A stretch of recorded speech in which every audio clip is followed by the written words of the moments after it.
রাজবাড়ীতে মসজিদের দানবাক্সের তালা কেটে চুরির অভিযোগ। সোহাগ মিয়া, রাজবাড়ী।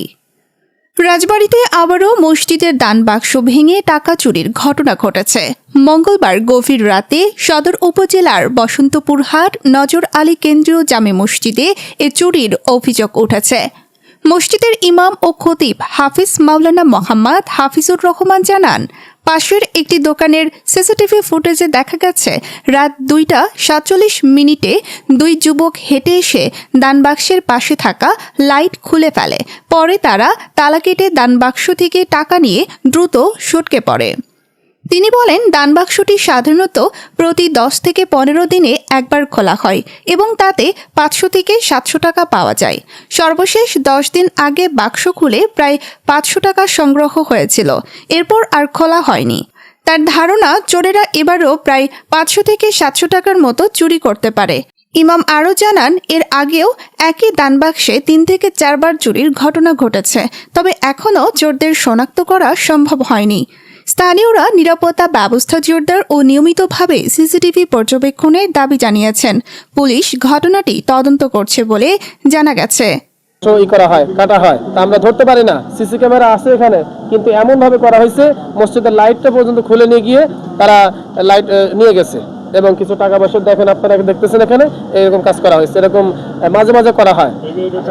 মঙ্গলবার রাতে ঘটনা ঘটছে। জি জি, 2:47 এই কাজটা হয়েছে। আমরা অন্য সিসি ক্যামেরা এটা দেখছি। যখন 10 দিন পর খুলেন কয় টাকা করে পাচ্ছেন? তাতে মনে করেন যে 500-700 কম বেশি হয়, বেশি সামথিং কিছু হতে পারে আর কি। ঠিক আছে, এটাতে কয়বার হারাইলেন? এরকম 3 থেকে 4 বার হয়েছে। এটা একাধিকবার এরকম হয়েছে এই কাজটা। সিসি ক্যামেরা থাকতে তো চোর ধরা পড়ে না, মাঝে মাঝে এরকম নিয়ে যায়। 4 বার নিয়ে হারলো এইবার। চাচ্ছেন কি? সেদিনকে ওইসে কি আমরা টাকা কালেকশন করছি বুঝছেন, শুক্রবার দিন। ওই দিনকে আমরা খালি বাক্স ওই দিনকে ভাঙছি। ওই দিন আর পাই নাই। তারপর আবার এই যে এই তারিখে কতগুলো টাকা নিয়ে গেল। আসলে মসজিদের চুরি ঘটনা, ঠিক আছে, হৃদয় আঘাত লাগে। ঠিক আছে, চোরের কোনো ধর্ম নাই।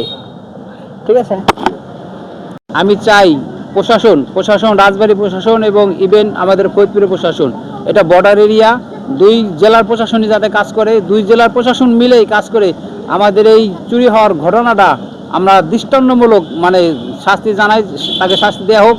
এবং এই চুরি যারা করে এবং সারা বাংলাদেশে যে সমস্ত অনাকাঙ্ক্ষিত ঘটনা ঘটছে, আমি রাজবাড়ী প্রশাসন এবং ফরিদপুর প্রশাসনকে বিশেষভাবে অনুরোধ করি, আপনারা এর বিচারের আওতায় আনবেন।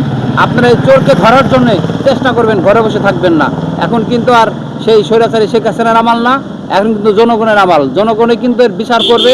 আর আপনারা যে যেখানে দায়িত্বে আছেন, আপনারা সঠিকভাবে দায়িত্ব পালন করেন, চোরকে ধরার চেষ্টা করেন। আসসালামু আলাইকুম।